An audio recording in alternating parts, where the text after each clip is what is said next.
He's not sorry when snowflakes can't handle the truth. It's your host, David Knight.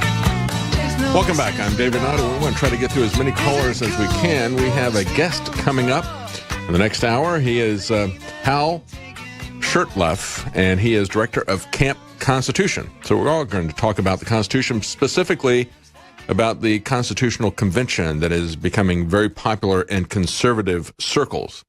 Is that a good thing? Or is that a dangerous thing? Do we have people that obey the Constitution now? Will they obey a new Constitution if they come up with one? We're going to be talking to him, not in the next segment, but the one following that. We'll be right back. I'm David Knight. We'll be talking about Camp Constitution when we return. Welcome back. I'm David Knight. It's Tuesday, November 7th. Well, let's go to our guest now, Hal Shurtleff. He is co-founder and director of Camp Constitution. We're going to ask him to tell you what that is and what they do. He served in the U.S. Army, Army Reserve. He's a veteran. Also worked with the 101st Airborne, member of the Sons of Revolution, a homeschooling dad, father of 5 children, and the website is campconstitution.net. Thank you for joining us, Hal. Well, thanks for having me on, David. I really appreciate the opportunity. Well, thank you. Tell us about Camp Constitution. What do you do, and what do you tell people about? Well, Camp Constitution, we had our first camp in 2009, and it wasn't all volunteer until February of this year when I became the first full-time person. But we do a number of things, including running a beautiful week-long family camp, as well as unaccompanied minors. And next year's camp is going to be in the Berkshires of Massachusetts. And we tell people that we've been blessed by generous people that know what we do is very important. So we've never turned away anybody for lack of funds, but our prices are very modest. And we're also trying to expand our program, this camp program. I'm going to be traveling out to Michigan and Ohio later this month, as well as Virginia later this week, and trying to strong interest. So hopefully if there's any of your listeners or viewers are interested, this is such an important program. Our camp, I think it is. I think it's important for us to understand how vital it is for our children's future that they understand what their heritage is, what they understand, that they get a value for liberty and for the rule of law, the tradition that we have in this country. What do you do at Camp Constitution? Well, we have a number of, first, we do a lot of the old-fashioned things you do at campfires, recreation. But we have some very interesting classes, and we really attract really nationwide experts. We get people like Professor Willie Soon. So we teach about the Constitution, but also the threats to the Constitution, and then what to do about it. Because you can be the most informed person in the concentration camp. So our job is to create the next generation of activists, freedom activists. Meanwhile, the ones that we have today become more effective because they become more informed. So we have people like Chris Ann Hall, who's a constitutional scholar, travels around the country. She's been to our camp a number of times. She's returning next year. We're going to have Lord Monckton, who's a guest on this show on a regular basis. He has plans to be at camp. They'll be talking about the Brexit and also some of the climate change issues. Willie Soon will be back with his whole family. And Dr. Duke Pesta, who is... Now, we had Dr. Willie Soon on. He was talking about... he's a scientist. He studies solar activity and that sort of thing. So is he also talking to the kids about about science and the juncture of how they're using that to essentially take away our freedoms? He gave a class at this year's camp, and I think it's trending tops on YouTube, Willie Soon. And he's a wonderful presenter. He's a brilliant guy, but he's very modest and humble, and he's humorous. And he's a true patriot, too. And his family, he's got a beautiful family. So they look forward to coming. And I mentioned Dr. Duke Pesta. Dr. Duke is with Freedom Project Education. He's, I would say, the top expert on exposing Common Core. So we got some folks like Reverend Stevie Kraft, who's a regular. He's a minister from New Jersey, and he's a Harvard grad, but he still believes in God. We tease him a little bit about that. And we also are cultivating future speakers and instructors. So we get some of our young people, and we give them chances to give classes at our camp. So in addition, you talk about teasing him because he's a Harvard grad, but he still believes in God, and that is a good illustration of what happens if we do not understand where we're coming from. Harvard, remember, began as a seminary, and now it is a seminary of Satan, I guess you could put it there. When we come back, we're going to talk to Hal Shurtleff, and we're going to talk to him about the Constitutional Convention. I see that as a major threat on the horizon. We're going to talk about what's up with that, as well as, I'd say, Christian persecution as evidenced by this shooting that we just saw here in Texas. We'll be right back. Welcome back. I'm David Knight. You know, if we don't understand what our freedoms are, if we don't understand what our heritage is, it's very easy for people to take it from us. It's very easy to be deceived, and that's why I wanted to have on Hal Shurtleff. He runs Camp Constitution. You can find it at campconstitution.net. As he was just talking about some of the many fine speakers there, like Lord Monckton, who was on with us just yesterday, Dr. Willie Soon, and others. It is a family event. They also have an educational camp for kids as well. So I guess, Hal, it's some fun and some education about what their freedom is about. Is that correct? Correct. And, we tell people that we offer a life-changing and definitely a life-affirming experience.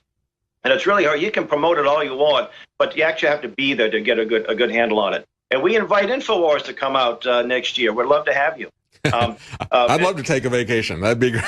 One of the things we do the last full day of camp, we get some of the campers to go out around the community and distribute subversive things like the U.S. Constitution and other related items. One year we did things on Obamacare, why it need to be repealed. We did another distribution of things on Agenda 21, the dangers of Agenda 21. And these young people, they realize the influence and impact they have when you say to them, when was the last time a young person, a teenager, came to your house with a clipboard in their hand or with something in their hand promoting liberty and freedom? Usually they're working for Greenpeace or promoting some kind of socialist program. And right. The adults really resonate with, they say, gee, the influence that these young people have, that they actually tapped into it. It'd be amazing. You better have them do a class about how Agenda 21 is going to be implemented with controlling their movement. I mean, that's one of the ways they're going to keep people in the cities is to shut down private ownership and human drivers. Well, and they're already making moves towards that. That's right. In fact, I've given, I guess, over 200 presentations on the topic in the last 4 or 5 years around New England and the Midwest, and I show them why do you see all these bike paths all over the place all of a sudden? That's your complete street. You'd say that's sustainable America. So you make the connection there. That's right. That's right. And now in the wake of the New York City terror attack, as I pointed out, they're talking about using geofences and electronic controls on cars and trucks to make sure that the cities don't have any cars in them, except, of course, the ones that they control. You know, there's an article that just came out on NewsWar by Dan Lyman talking about a congressman from California. His name is Ted Lieu. He walked out in protest of a moment of silence for victims, and it's absolutely amazing. He walked out of the congressional moment of silence. He couldn't wait for 1 minute, and he goes out and starts grandstanding, as one of the people said. 1 minute is all you needed.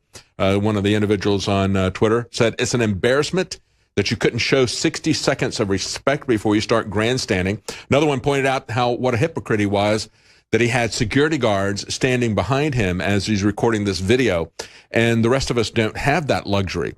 We have each other's backs, as we saw with Stephen Williford, who got his gun and defended his neighbors. And as he said, he was afraid. It was not some kind of an adventure for him, something that he thought was exciting. He was very much afraid for his life, for his family, for his neighbors' lives. But he did it anyway. That's why we have the Second Amendment, and they are coming for it.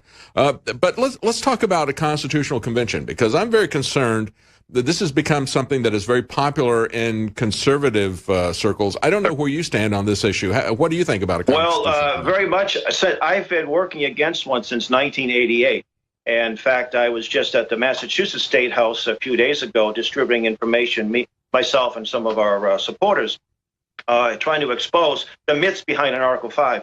And it's interesting, there are two groups here. There are people on the left and people on the right. The left-wing groups tend to be groups like Wolfpack, which is founded by Cenk Uygur. No one's going to accuse him of being a constitutionalist. And by the way, as an aside, the man that was arrested at the nation's capital for throwing the Russian flags in Trump's direction, yes, he used to be their executive director. Really? Wolfpack, yes, and he actually threatened to sue me. I should be honored.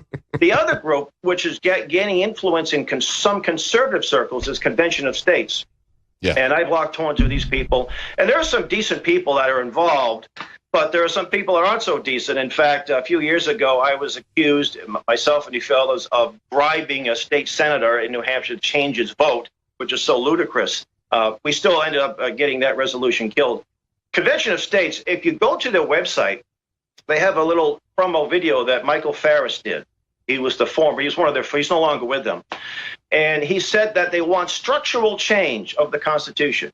Well, folks, that should be a red flag for any patriot, any person advocating limited government. Yes. You cannot control an Article 5 convention. Now, it's in the Constitution, but it's interesting. Let me interject here, Hal. What I want is structural implementation of the Constitution, which we don't have. And if we've got these people here who are telling us that they ignore everything that is in the Constitution, then you got people in open defiance of it, like this guy who walks out of the moment of silence. They want to take down that aspect of it and effectively have to a large degree. But when we look at everything in the Constitution, it doesn't resemble anything at all like we see in government. So why would I trust these people who take an oath to the Constitution? Why would I trust them to amend it in a committee to make it easier for them to amend the Constitution? I don't trust these people. Obey the Constitution first, then we'll talk about it. Then we'll talk about it. In fact, I think there are probably a few amendments that most of us would like to see repealed, maybe the 17th, maybe the 16th. But I'd rather deal with those than suffer the problem of losing the whole Constitution. And there are some people who say they're going to rewrite the whole thing. They don't have to rewrite the whole thing. They just sort of redefine certain amendments. There was an ex-Supreme Court justice whose name eludes me right now. He's saying our Constitution is flawed and needs to be radically changed. And he's one of the advocates of an Article 5 convention. So it's just basically... Or just go into the Second Amendment and just say, strike out that part there where it says of the people, the right of the people. Just take that out. And then it'll just be, hey, we can have a National Guard, which is what they try to tell people the Second Amendment is about. They swear allegiance to this thing. And again, the analogy that I always use with kids when I'm talking to them, maybe you use this at Camp Constitution, is Lord of the Rings. Remember, there was the rightful king, and then there were the unfaithful stewards who had sworn allegiance to the king, but they took control of the actual government. And that's what we have here. The real king is the Constitution. They swear allegiance to that king, and they're simply temporary stewards. But instead, they have set themselves up as dictators, and that's exactly what we're seeing out of Washington. There's absolutely no effort to obey the Constitution. What's interesting, I live in Boston, and our mayor is a big sanctuary city advocate. And when we patriots talk about nullification, the 10th Amendment, they call us neo-Confederates, they call us other names. But aren't they the neo-Confederates? Because they're nullifying a federal law that was passed in accordance of the Constitution, Article 1, Section 8. Yet, interesting, you see the Christian flag in the background. I try to get a permit to fly the Christian flag in Boston, in Boston City Hall Plaza, where they fly the rainbow flag, they fly the transgender flag, they fly the flag of Cuba, the flag of Communist China, which is illegal in Massachusetts, but that's another issue. But all of a sudden, our mayor is a staunch constitutionalist, and he said the First Amendment says you can't do it. Well, the First Amendment doesn't say that. The religious clause says that Congress will not create a religion. They will not establish a religion, exactly. Will pass a law respecting the establishment of religion, nor denying the free exercise thereof. And thankfully, we have a Liberty Counsel is taking the case, and we're going to be filing a lawsuit. And I think we're going to have a lot of people, when we do finally do this in City Hall Plaza, we're going to have a lot of people from... the irony of that, Hal, is that Massachusetts is the very best example of what establishment truly is, and how even after they passed the First Amendment, said Congress shall not establish any law prohibiting the free exercise of religion, they continued to have a state-funded religion in Massachusetts until the 1840s. That was an established religion. That wasn't a religion that was established by the state, and the First Amendment didn't even prohibit that. People who wrote it understood what it was about. That's what it's about. I don't think that's a good idea. But we're not even talking about that. They're now shutting down the free exercise of religion. They always take the Constitution and invert it, don't they? Just like the commercials we saw from the Democrat candidate for governor in Virginia. Stay with us. We'll be right back. We're talking to Hal Shurtleff. Welcome back. I'm David Knight on this Tuesday, November 7th, 2017. As we're talking to Hal Shurtleff, the thing that we have to understand, Hal, is that if we don't understand what our rights are, it's kind of like the situation where somebody showing up, somebody's got an antique, right? And they don't really know what that antique is worth. And some guy comes along, he's very shrewd. He knows exactly what that's worth. He says, it's not worth anything. I'll give you a little pittance here for it and take it. And that's the situation that we have now with an ignorant public. So many adults. I remember talking to an employee of mine one time. He was a very good student. He was a salutatorian is what they call him. He was the number 2 guy in his class. And he had totally bought into this idea that the Second Amendment is about the National Guard. And I said, he was a smart guy, but he was totally misled by the people who were educating him. And in many cases, those are the people who are the ones who are most easily misled, because they do not, they'll take as anything that they're told, they'll take that as the gospel truth. They need to understand what is in the document. That's why education is so important. What you do at Camp Constitution, people can find that at campconstitution.net. Well, Dave, we do information tables at various venues around during the year, gun shows, Tea Party rallies. We even have a table on Boston Common. And it's a little simple quiz. We think it's simple, but the vast majority of people barely get 1 or 2 questions right. For example, who declares war? What branch of government declares war? Most people think the president declares war. And you ask a follow-up question. That's what the congressmen think. That's right. What do they think, right? Article 1, Section 8. It's interesting, too. You ask people, where do you find the job description for the president of the United States? Think, gee, I don't know. The New York Times, maybe? You say, no, it's Article 2 of the Constitution. So when we reach out to people, our job isn't to make them feel stupid. It's to help them understand. And I think people appreciate our efforts when they, gee, we didn't know this. Most people don't know they're a congressman or congresswoman. And we go to these events, we go to homeschool shows, and homeschoolers tend to be a few notches above most of the general public. We reach out. Even a gun show, they get the Second Amendment right. From there, it goes downhill. So we have a lot of work cut out for us, but I'm encouraged by what I see. More and more people are referring to our country as a republic. One year we're in a parade in a town outside of Boston, Dedham, and we passed out about, 500 or so of these nice little pocket constitutions. We asked one question to the people receiving them. What are the first 10 amendments referred to? And about 90% of the people didn't know. Some people look at you like it was some kind of tough question. The following year, about half of them knew. So I think maybe we're making an impact here.